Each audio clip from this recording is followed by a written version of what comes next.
Hello बच्चों, let's see this question. This question says balance the equation by ion electron method P4 in basic medium form PS3 and H2PO2 minus. Key concept for this question is balancing of a chemical equation by ion electron method. और ion electron method से किसी equation को balance करने के लिए उसे two half equations में divide किया जाता है which are oxidation and reduction half reaction. So key concept is balancing a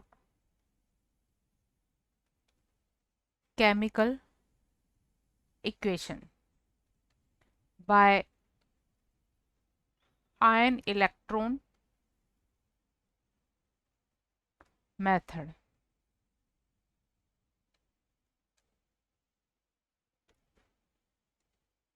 equation है P4OH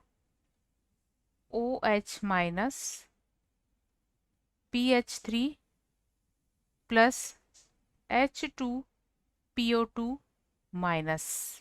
सो यहाँ किस सब्सटेंस का ऑक्सीडेशन हुआ है, किसका रिडक्शन हुआ है, ये जानने के लिए हम इनमें प्रेजेंट एलिमेंट के ऑक्सीडेशन नंबर लिखेंगे. सो कोई भी एलिमेंट जो कि फ्री एलिमेंट फॉर्म में होता है उसका ऑक्सीडेशन नंबर 0 होता है. तो फॉस्फोरस P4 में यहाँ इसका ऑक्सीडेशन नंबर 0 है. इसी तरह PH3 में, क्योंकि P का अगर हम ऑक्सीडेशन नंबर X कंसिडर करें और ईच हाइड्रोजन एटम पर +1 चार्ज अपीयर होता है तो 3 हाइड्रोजन पर होगा 3 इंटू +1 और इस पर ओवरऑल चार्ज 0 है. तो यहाँ X वैल्यू हमें मिल जाती है -3. तो फॉस्फोरस पर है यहाँ -3 चार्ज. इसी तरह H2PO2 में फॉस्फोरस पर चार्ज हमें कैलकुलेट करना है. दो हाइड्रोजन एटम के लिए होगा ये 2 इंटू +1. फॉस्फोरस के लिए हम X कंसिडर करेंगे. ऑक्सीजन के दो एटम के लिए होगा 2 इंटू -2 क्योंकि ऑक्साइड फॉर्म में है. इज इक्वल, इस पर टोटल चार्ज है -1. सो इसे कैलकुलेट करने पर X के लिए ये वैल्यू आ जाती है +1.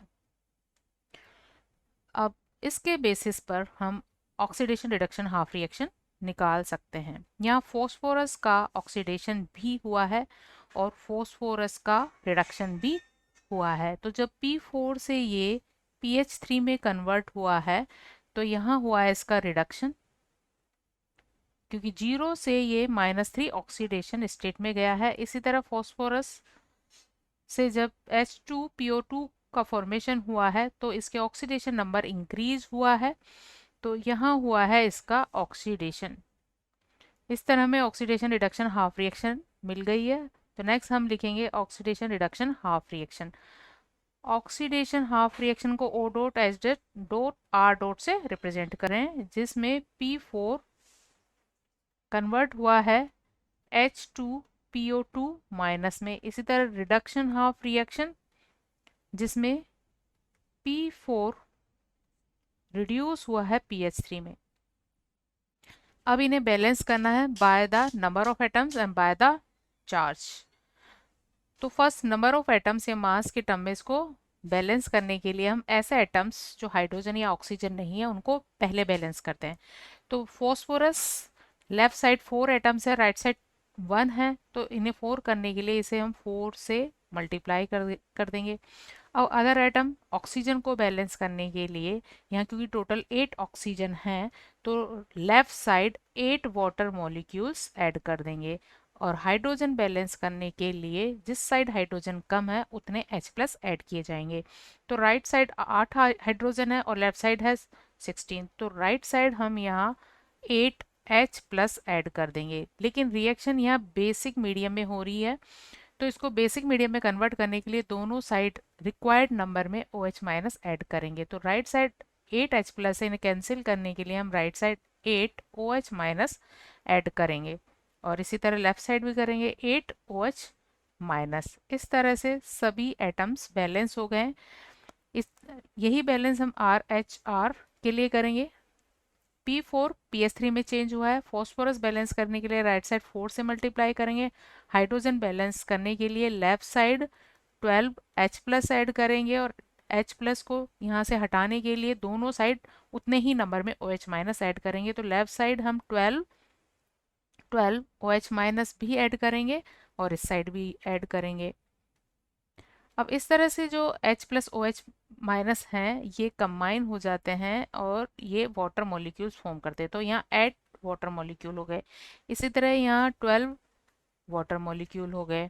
तो ये वाटर मॉलिक्यूल लेफ्ट साइड के वाटर मॉलिक्यूल से क्या हो जाएंगे, कैंसिल हो जाएंगे और हमें इस तरह की इक्वेशन मिल जाएगी P4 plus 8 OH minus is equal 4 H2 PO2 minus. इसी तरह RHR इक्वेशन में इस साइड 12 वाटर मॉलिक्यूल्स है तो इक्वेशन होगी P4 plus 12 H2O is equal 4 PS3 plus 12 OH minus. तो सभी एटम बैलेंस हो गए, हमें चार्ज बैलेंस करना है। तो लेफ्ट साइड यहाँ 8 नेगेटिव चार्ज है, राइट साइड यहाँ 4 नेगेटिव चार्ज है। तो चार्ज बैलेंस करने के लिए हम इलेक्ट्रॉन ऐड कर सकते हैं। तो इसके लिए हम राइट साइड 4 इलेक्ट्रॉन ऐड करेंगे तो दोनों तरफ -8 चार्ज हो जाएगा। यहाँ लेफ्ट साइड कोई चार्ज नहीं है, यहाँ राइट साइड 12 नेगेटिव चार्ज है तो हमें लेफ्ट साइड 12 इलेक्ट्रॉन ऐड करने होंगे। इस तरह से इनमें चार्ज बैलेंस हो गया है, लेकिन दोनों इक्वेशन को हमें ऐड करना है और जब ऐड किया जाता है तो दोनों इक्वेशन में नंबर ऑफ इलेक्ट्रॉन इक्वल होने चाहिए। तो इसलिए इस इक्वेशन को हम किसी ऐसे फैक्टर से मल्टीप्लाई करेंगे कि दोनों इक्वेशन में नंबर ऑफ इलेक्ट्रॉन सेम हो। तो इस इक्वेशन को हम मल्टीप्लाई करेंगे 3 से और 3 से मल्टीप्लाई करने पे हमें एक नई इक्वेशन मिल जाएगी, वो होगी 3P4 plus 24 OH minus is equal 12H2 PO2 minus plus 12 electron और इसे हम नाम देंगे इक्वेशन 1 और यह है इक्वेशन 2। अब हम इक्वेशन 1 और 2 को ऐड कर देंगे। ऐड इक्वेशन 1 एंड 2 को ऐड करेंगे और 1 एंड 2 को जब ऐड करेंगे तो इस तरह से ऐड करेंगे कि लेफ्ट साइड जो स्पीसीज है उनको लेफ्ट साइड और राइट साइड स्पीसीज को राइट साइड।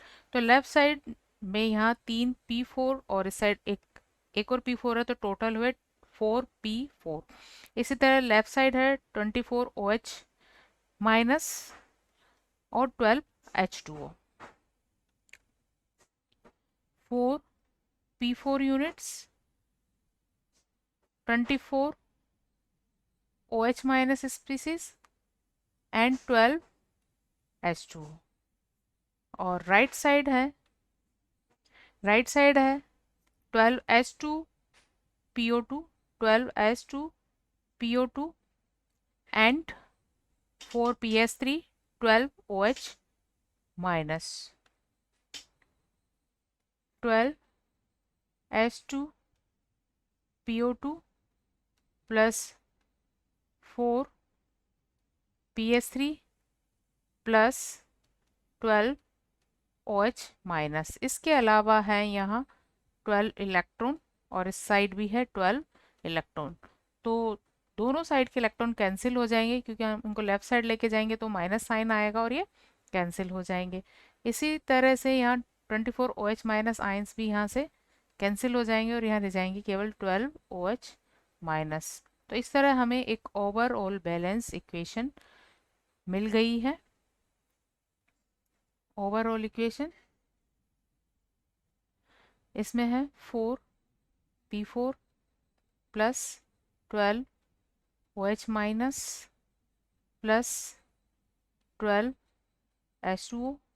राइट साइड है 12 H2 PO2 minus plus 4 PH3। तो इसमें हम एक बार फिर से नंबर ऑफ एटम्स और चार्जेस का बैलेंस देख लेते हैं। तो राइट साइड फॉस्फोरस है यहाँ 16, इस साइड फॉस्फोरस है 12 एंड 4 16। ऑक्सीजन एटम्स की बात करें तो यहाँ 12 एंड 12 24। इस साइड ऑक्सीजन एटम है 12 इंटू 2 24। हाइड्रोजन एटम्स 12 एंड 24 36, इस साइड हाइड्रोजन एटम्स है 24 प्लस 12 36, तो सभी एटम्स बैलेंस है। लेफ्ट साइड 12 नेगेटिव चार्ज है, राइट साइड भी 12 नेगेटिव चार्जेस है। तो ये एक बैलेंस केमिकल इक्वेशन है। Hope you understood it well, best of luck.